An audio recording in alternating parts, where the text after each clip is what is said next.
Hello students, how are you all? I hope you all are doing really good. So students, today we are going to start chapter name articles. So articles क्या होते हैं? ये articles भी हम बहुत primary section से पढ़ते आ रहे हैं. A और N का इस्तेमाल हम कहाँ करते हैं. इस चैप्टर में भी हम वही पढ़ेंगे कि A और N का इस्तेमाल हम कहाँ करते हैं, कैसे करते हैं. Now look at the following expression: a fat man, a dozen bananas, a fast bowler, an old man, an umbrella, an orange. सो आप यहाँ देख सकते हैं कि जो A है और N है, एक तो इसको हम सिंगुलर फॉर्म के लिए इस्तेमाल करते हैं, दूसरा A जो है वो कॉन्सोनेंट्स के साथ यूज होता है, N जो है वो वावल्स के साथ इस्तेमाल होता है. Okay, now the word A और N are the indefinite article. इन्हें इनडेफिनिट आर्टिकल्स कहा जाता है. They do not refer to a particular person और थिंग. ये किसी पर्टिकुलर पर्सन या थिंग के लिए इस्तेमाल नहीं किए जाते. They refer to any one of a group of a person और थिंग. ये किसी भी एक चीज़ के लिए, चाहे वो ग्रुप में से पर्सन हो, प्लेस हो, एनिमल हो, थिंग हो, उसके लिए इस्तेमाल करते हैं. Now we use a before a noun that begins with consonant sound. हम ए इस्तेमाल करते हैं जो भी वर्ड जो है वो कॉन्सोनेंट साउंड से जब शुरू होता है तो उसके आगे हम ए का इस्तेमाल करते हैं, जो भी नाउन.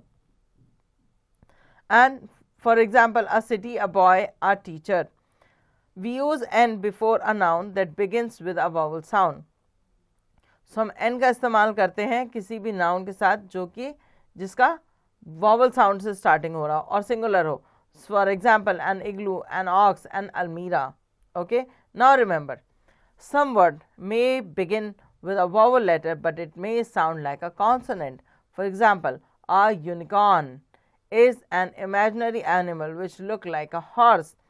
So यहाँ पर आपको बताया गया कि कुछ ऐसे वर्ड्स होते हैं जो वॉवल साउंड से लिखे तो हैं, शुरू तो होते हैं, मगर इनका साउंड जो है वो वॉवल साउंड नहीं आता, वो कॉन्सोनेंट साउंड देता है. तो इसलिए हम उसके साथ क्या करते हैं, उसके साथ हम ए का इस्तेमाल करते हैं. यहाँ पर लिखा है अ यूनिकॉर्न. इट मीन्स कि जो यूनिकॉर्न हम पढ़ रहे हैं, यू का साउंड ज़्यादा आ रहा है इंस्टेड ऑफ अ के. सो यहाँ पर वॉवल जो साउंड्स होती हैं उनके साउंड जो होती है वो डिफरेंट होती है. जब हम यू एग्जैक्टली पढ़ रहे हैं तो यू जो है वो कॉन्सोनेंट साउंड आ रहा है. तो यूनिकॉर्न जो है वो एक ऐसा इमेजिनरी एनिमल है जो हॉर्स की तरह दिखता है. In this case the sound of the you is in unicorn is why you, not like you in umbrella, है ना. जब हम अम्ब्रेला पढ़ते हैं तो उसमें यू जो है वो यू नहीं पढ़ते, उसे अ पढ़ते हैं, तो वो वॉवल साउंड आती है. बट यहाँ यूनिकॉर्न में यू जो है वो वाई यू वाला यू जो है वो साउंड आ रहा था, इसलिए यहाँ पर ए लगाया गया और अम्ब्रेला में एन यूज होता है. So we use a instead of an before unicorn. Similarly some words begin with a silent h. We use an before such words. कुछ जो वर्ड्स हैं उनके आगे एच लिखा होता है बट वो साइलेंट होता है, तो हम ऐसे वर्ड्स के साथ एन का इस्तेमाल करते हैं. ठीक है, for example the green grocer is an honest man. It's honest not honest. ह का साउंड नहीं, इसमें ऑनेस्ट का साउंड है, ओ का. सो इसलिए क्या है, ये एक वॉवल साउंड से क्रिएट होने वाला वर्ड है, इसलिए हम इसके आगे एन लगाते हैं. The H in honest is silent and the pronunciation of the word begin with the vowel o. Hence an use before honest. So यहाँ पर इसलिए n का इस्तेमाल किया honest से पहले. Now look at these expressions: the Taj Mahal, the Ramayana, the Kaveri, the Indian Ocean, the Hindustan time and the sun. यहाँ आप देख रहे हैं सबके आगे द लिखा हुआ है, सब कलर्ड में लिखा हुआ है. यहाँ पर क्या है, ये प्रॉपर नाउन के लिए यूज किया जाता है. ठीक है, जहाँ पर प्रॉपर नाउन होता है वहाँ पर डेफिनेट आर्टिकल टी लगाया जाता है. ए और एन जो है वो इनडेफिनेट आर्टिकल है, द जो है वो डेफिनेट आर्टिकल है, किसी पर्टिकुलर चीज़ के साथ ही लगता है. So the is the definite article. It refers to a specific thing which may be singular, plural और अनकाउंटेबल. सो ये जो है ये सिंगुलर भी हो सकती है, प्लूरल भी हो सकती है और अनकाउंटेबल भी हो सकती है, मगर ये क्या होगी, ये कुछ स्पेसिफिक थिंग होगी. तब जब हम इसके बारे में बात करेंगे तो हम क्या लिखेंगे कि द का इस्तेमाल करेंगे.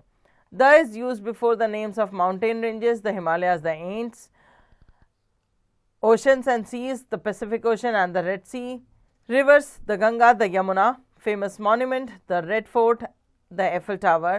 Next पर है holy books and newspaper, the Gita, the Bible and the Hindustan Times. Things that are only one of their kind, so the earth, the sun, the moon.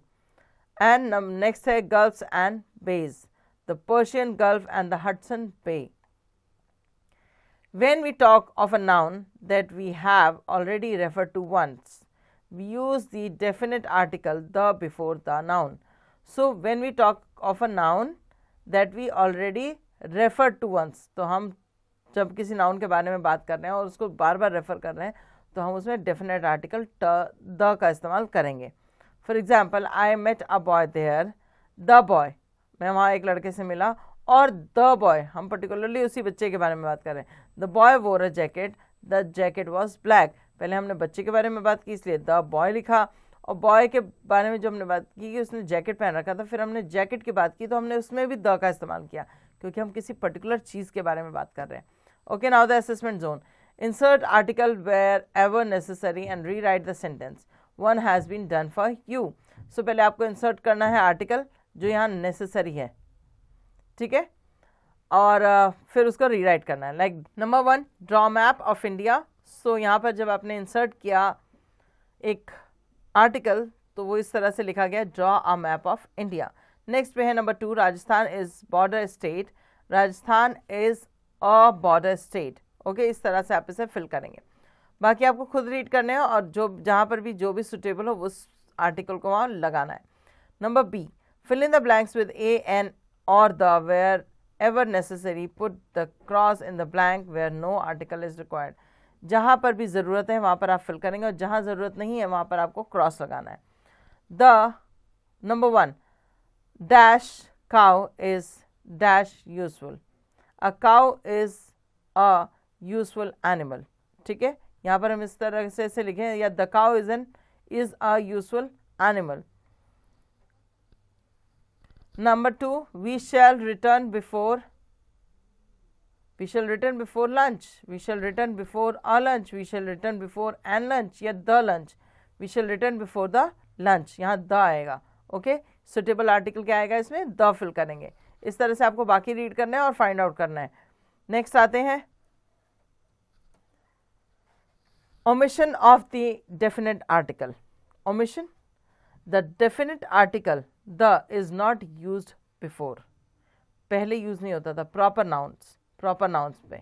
Ashoka was a kind ruler. Delhi is the capital of India. कहाँ इसका इस्तेमाल नहीं करना, किसका, definite article the का. ठीक है, proper nouns में जब हम किसी चीज़ का पर्टिकुलर नाम ले रहे हैं, यहाँ पर जैसे अशोका, दिल्ली, सो यहाँ पर हमने इसका इस्तेमाल नहीं किया. नंबर 2 पे एब्स्ट्रैक्ट नाउन, जहाँ पर फीलिंग्स की बात आती है. Beauty, abstract noun use in general sense. Beauty pleases one's eye. Beauty को जो है वो काउंट नहीं किया, जैसे कि एब्स्ट्रैक्ट नाउन है. सो ब्यूटी जो है वो लोगों की आंखों को प्लीज करती है, तो यहाँ पर हमने द का इस्तेमाल नहीं किया. Health is wealth. Okay, number 3, material noun use in a general sense. Material noun जो है जहाँ जनरल सेंस में यूज़ किया जा रहा है वहाँ पर भी हम द का इस्तेमाल नहीं करते. Iron is a useful metal. Children drink milk. Number 4, the name of languages. Languages से पहले भी नहीं. English is a sophisticated language. French is spoken in France. इस तरह से. Now the assessment zones. Read the story about Florence Nightingale and fill in the blank with an a, an or the. Florence was a nice girl. Even as a young girl, she liked to look after the sick farmer. Okay? यहाँ पर हमने read किया, 3 आपको fill करके बताया. अब आप इसे रीड करेंगे और सेंटेंस के आगे और पीछे देख के उसके अकॉर्डिंग इसे फिल करेंगे. ओके, ये स्टोरी आप फिल कर लेंगे. यहाँ पर आपका चैप्टर हो जाएगा एंड. होपफुली आपको समझ आ गया होगा चैप्टर में कि ए, एन और द का इस्तेमाल कैसे होता है और द को कहाँ कहाँ नहीं लगाना होता है. Now do the pending exercises at your own.